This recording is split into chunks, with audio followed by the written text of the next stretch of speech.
La característica principal de las tradiciones es prevalecer generación tras generación, repitiendo sus elementos periódicamente, porque su significado es tan importante que ha decidido conservarse fresco en la memoria colectiva.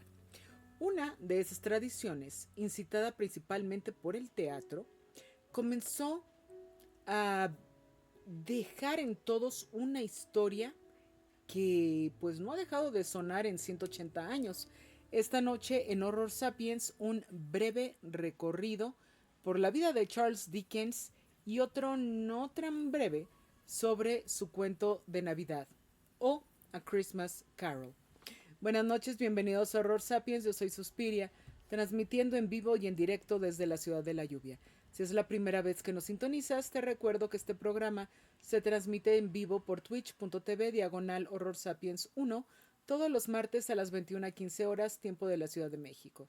El programa es grabado en vivo y subido al terminar a Horror Sapiens con Suspiria en YouTube, sin cortes ni ediciones para aquellos miembros de nuestro auditorio que no hayan podido estar presentes. Si te interesan los temas relacionados con el horror, el cine, la literatura, lo heterodoxo, la magia y el ocultismo, te recomiendo fuertemente suscribirte a nuestro canal porque siempre hay algo interesante. Así que dale a la campanita y si te gusta el contenido, pues dale like y comparte este material con quien más confianza le tengas. Y ahora sí, entremos en materia. Un cuento de Navidad de Charles Dickens se ha convertido a lo largo de los años en una historia universal, con múltiples significados y mensajes según quien la esté interpretando, y ha ido mucho más allá del mundo cristiano, llevando el mensaje del más cruel e implacable compañero de la humanidad, el tiempo. La vida del autor resulta importante para este programa porque nos va a ayudar a entender ciertas implicaciones tras la trama de esta historia. Eh, Charles John Hotham Dickens nació el 7 de febrero de 1812 en Portsmouth, Inglaterra, y es para muchos el mejor escritor del periodo victoriano, el segundo después de Shakespeare en cuanto a autores ingleses. Él fue periodista, eh, hizo todo tipo de artículos, conferencias, novelas, cuentos, y parte de su gran fama en vida, porque él fue famoso en vida, porque hay escritores que en vida no se les ve mucho y hasta que mueren alguien lo rescata y suben como espuma, pero aquí no, o sea, él era un gran orador, él era defensor de los desvalidos y todo esto tiene un porqué. Cuando Dickens era un niño, tuvo una niñez difícil, tenía un padre muy despilfarrador, un hombre manirroto, eh, muy,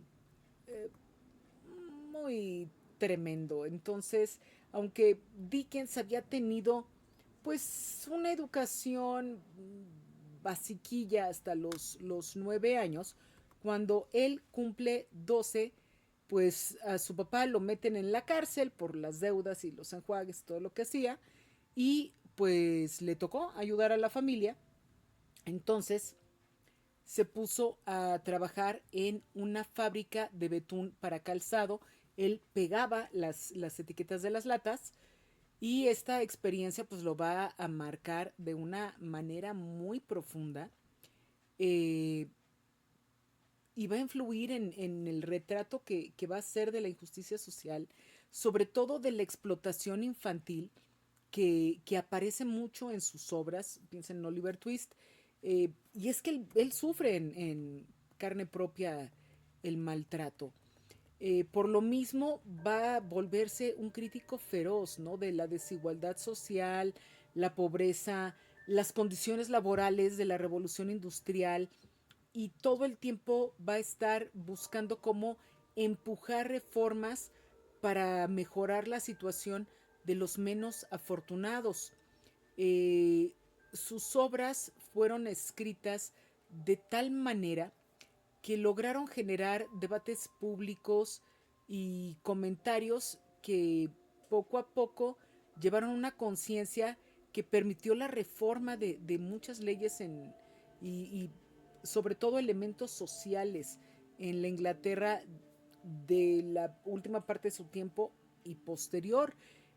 Se decía que él era muy intenso y de repente para pensar y para sacarse un poco del mundo de la escritura, se lanzaba por Londres a caminar por la noche y que llegaba a barrios considerados peligrosos, donde él observaba la vida urbana que luego iba a inmortalizar en sus libros.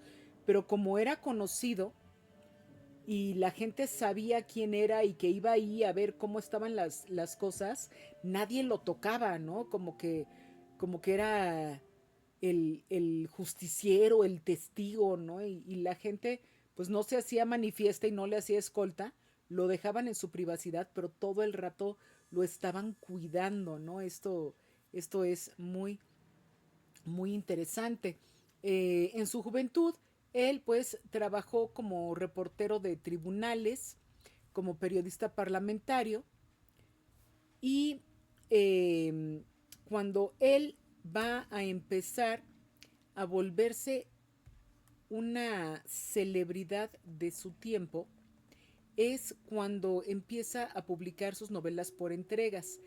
Él sí había publicado ya pues algunos cuentecillos ahí sueltos en fascículos, pero recordemos que en la segunda mitad del siglo XIX, cuando los rotativos empiezan a tener cierta frecuencia, había un suplemento una vez a la semana, usualmente era el domingo, el suplemento dominical, donde se incluían capítulos de obras, ¿no? Había de novelas, había todo tipo de cosas, y ahí era donde Dickens publicaba sus cosas.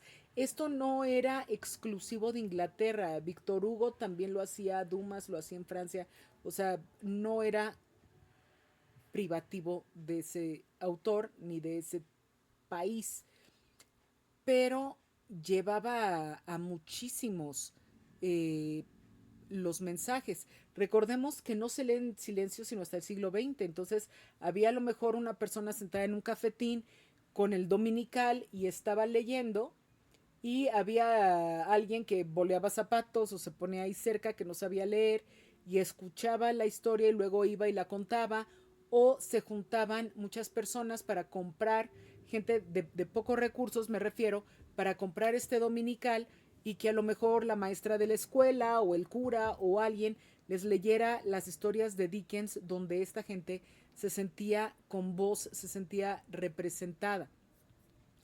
Y Dickens era un hombre que trabajaba de sol a sol.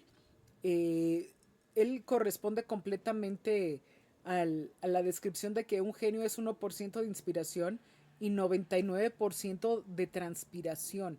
O sea, eran horas y horas y horas de estar en su rutina.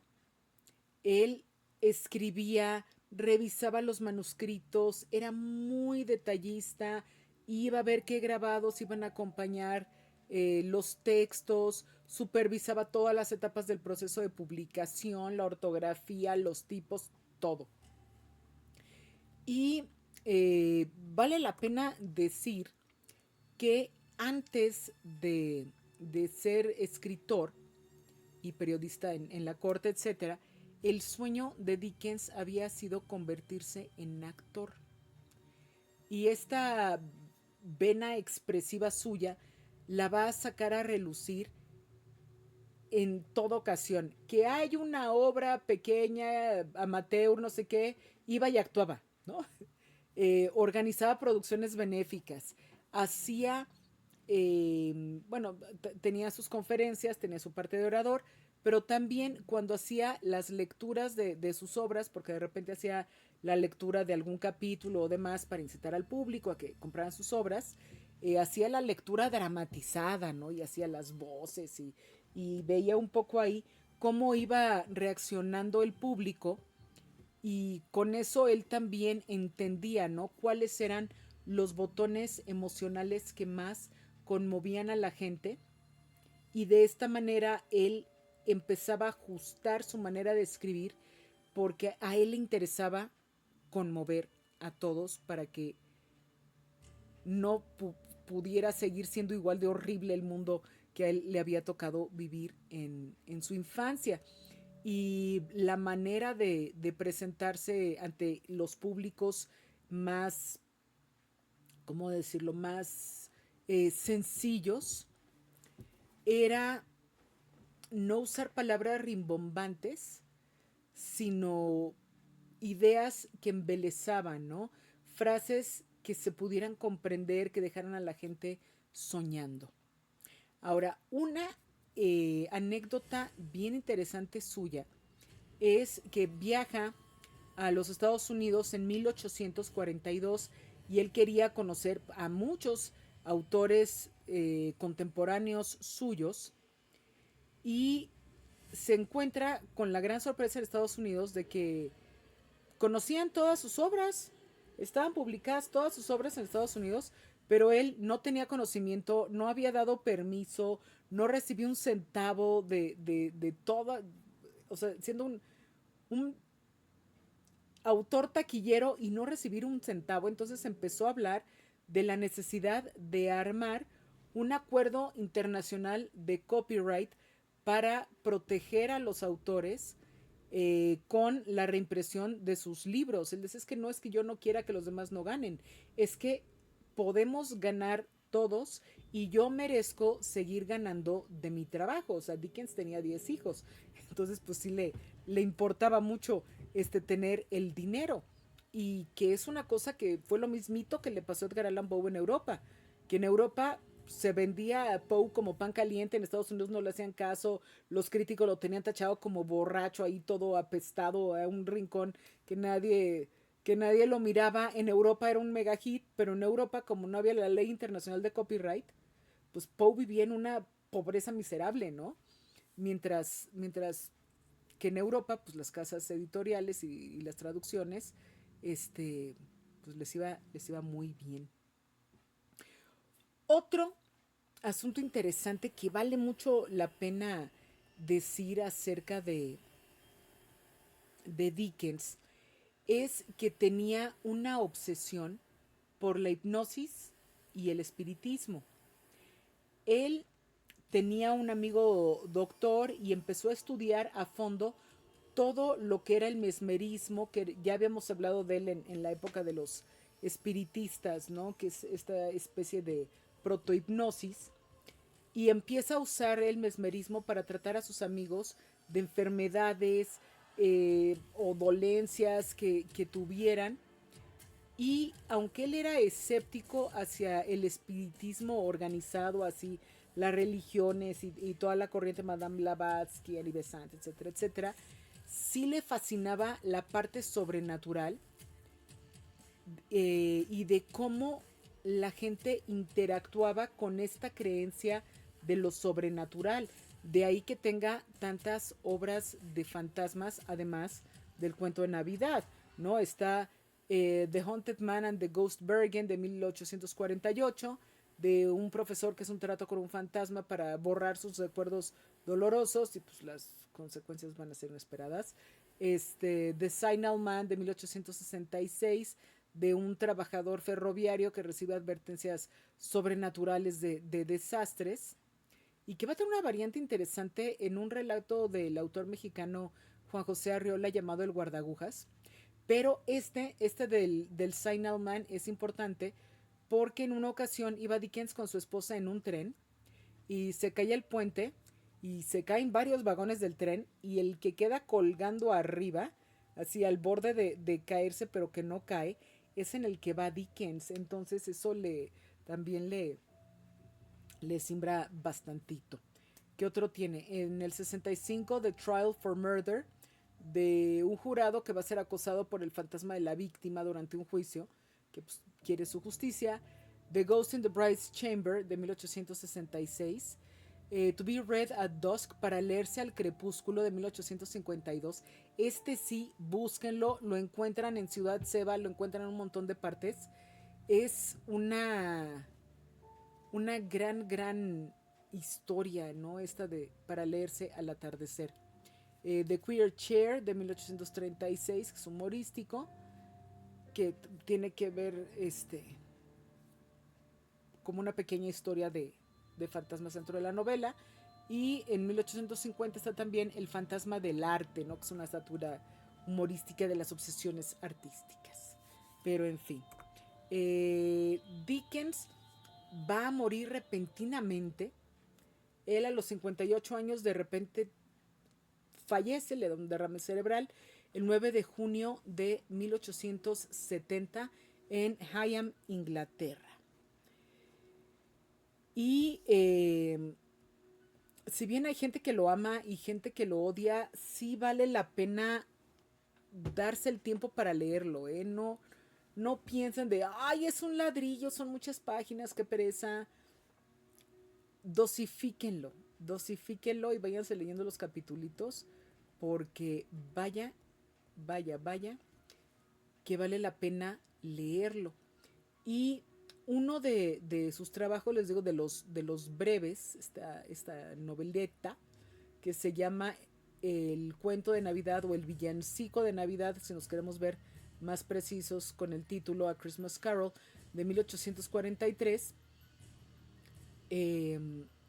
Pues la más famosa de sus historias de fantasmas. Y todo el mundo la conoce, aunque no conozcan que es de Dickens, todo el mundo conoce la historia, es impresionante. Tenemos los espectros de Jacob Marley, los espíritus de la Navidad pasada, presente y futura. ¿Y de qué trata el cuento?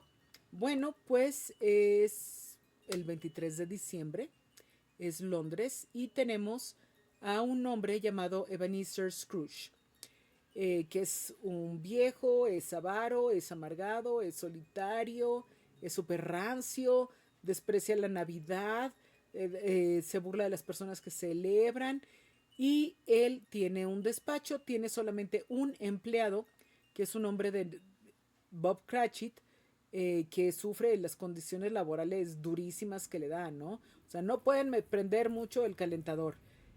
Tiene que hacer todo nada más con una vela, porque cómo va a gastar con más de una vela para copiar, ya sea de noche, ¿no? O sea, es así, pero súper avaro el Scrooge.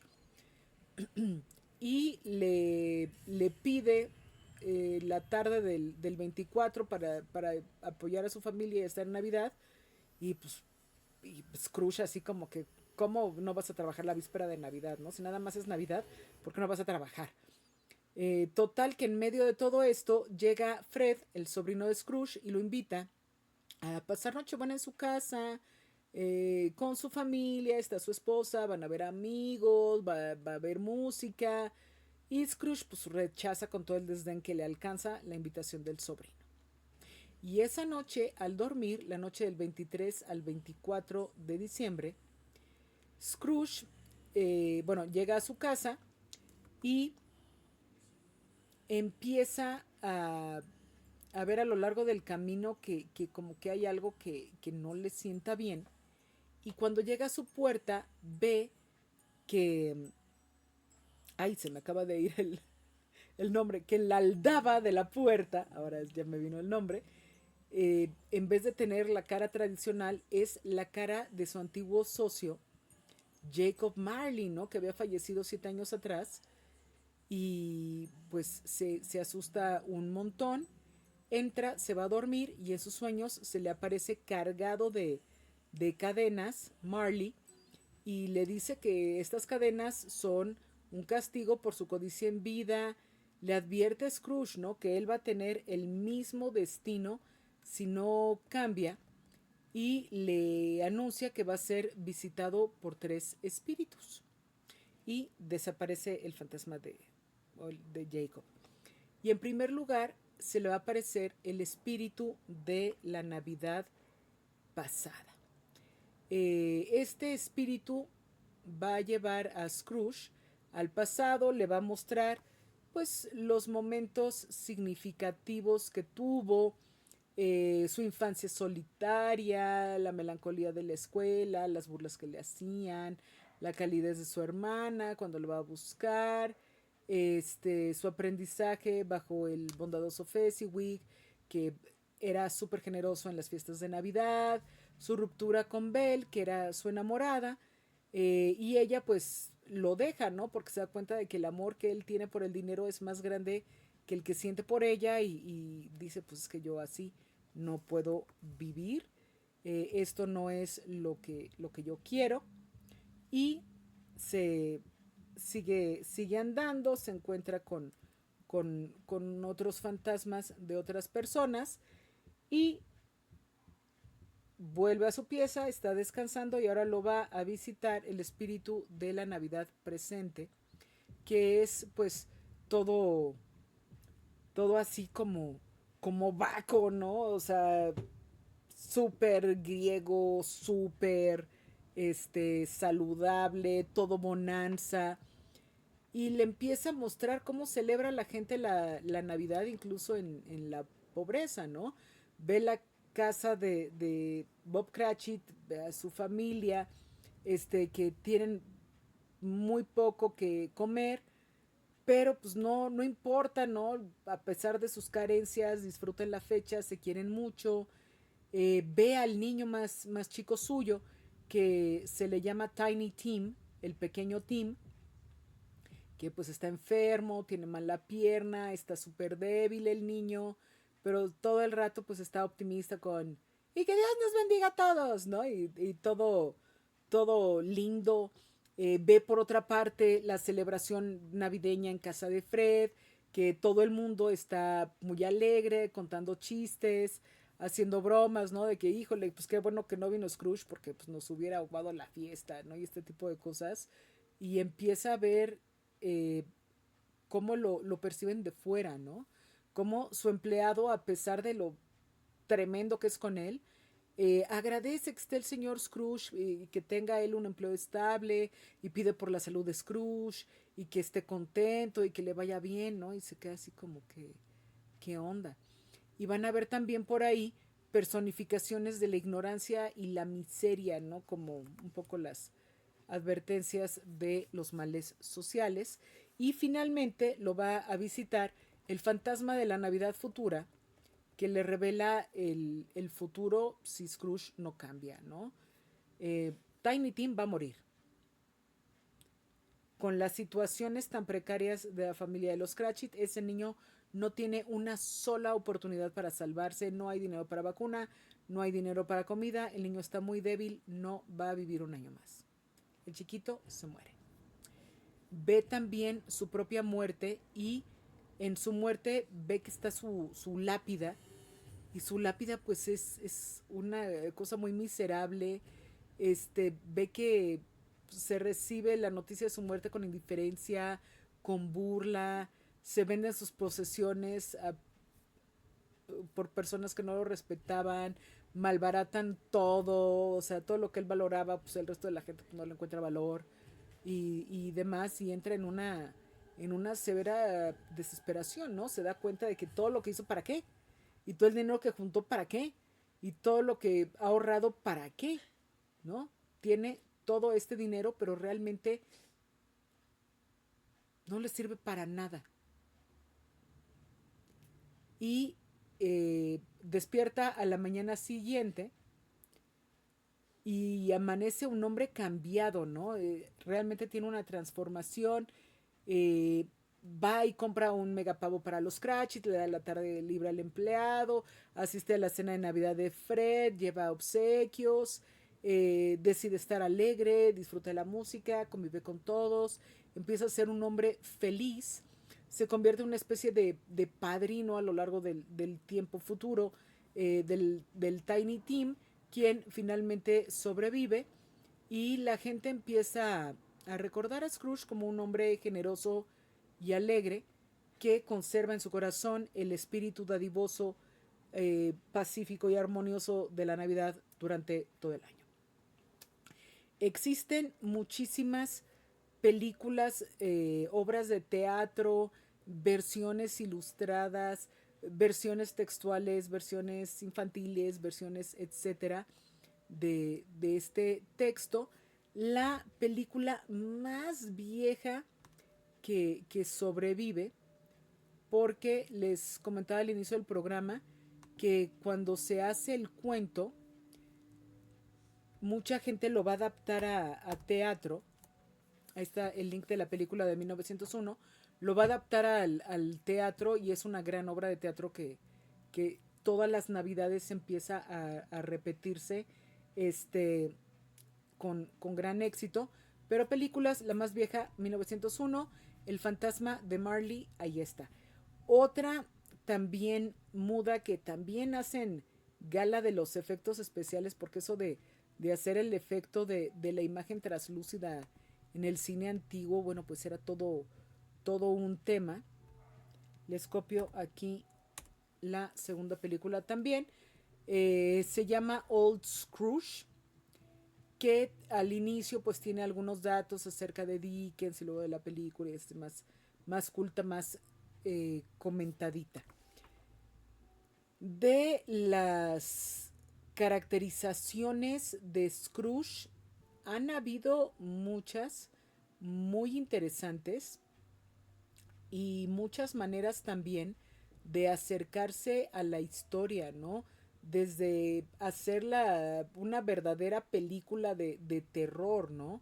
Donde Scrooge es solamente una sombra y los fantasmas traen luz y acaban con la sombra y cosas así bien metafísicas, hasta interpretaciones por grandes actores con diferentes propósitos y encuadres, ¿no? Tienes desde George C. Scott, que es así súper gruñón, de miedo, Patrick Stewart, ¿no? Saludos a todos los Trekkie. Pablo Camacho, te estoy viendo, respondiendo el anuncio, el saludo vulcano. Patrick Stewart también va a estar por ahí. La versión, pues, prácticamente de comedia, con este siempre impresionantemente plástico, Jim Carrey. Luke Evans también da voz a alguno.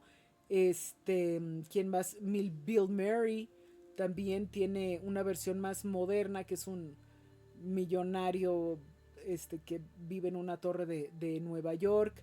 Está la versión de los Muppets. Por supuesto, la versión de los Muppets nos gusta mucho a todos. Y lo cierto es que en estas fechas pues nos vamos a topar con la cinta, a lo mejor en un musical, a lo mejor un clásico animado, a lo mejor una versión más contemporánea. Los canales pues van a retransmitir, ¿no? Pues las versiones que tengan según la casa que lo haya hecho, MGM, Columbia, etcétera. Y eh, pues ya decidirán si quieren ver o no la cinta. Me imagino que prácticamente todos la habrán visto en algún momento de su vida, a lo mejor los públicos muy muy jóvenes no. Si no la han visto, véanla, lean el cuento de Dickens, está chiquito, hay audiolibros también por ahí. Es una media hora de su vida muy muy bien invertida y van a estar confrontados con la realeza del horror, la reina, que es la muerte, y el rey, que es el tiempo. Entonces, pues preguntémonos por estos dos, ¿qué tan buenos hemos sido en torturar la felicidad fuera de nuestros corazones? Y si deberíamos de cambiar. Mucho que pensar, sin duda, el cuento de Navidad de Charles Dickens. Gracias por acompañarme en este programa sobre villancico de Navidad o cuento de Navidad y un poquito de la vida del autor británico Dickens. Y nos vemos en el siguiente programa, el programa navideño sobre el Día de la Bestia. Esta gran película de Alex de la Iglesia, que yo insisto que es una gran película de Navidad. Hasta entonces se pueden comunicar con nosotros principalmente a través de YouTube, que es como lo hacen, escribiendo debajo de los videos en el área de los comentarios, y pues tomen buenas decisiones. Si son visitados por fantasmas, pongan atención de los mensajes que les quieren decir. Eh, y pues como siempre, no me queda sino desearles que tengan muy buena semana, que les vaya bien en todo, pero sobre todo que tengan dulces pesadillas. Esto fue Horror Sapiens.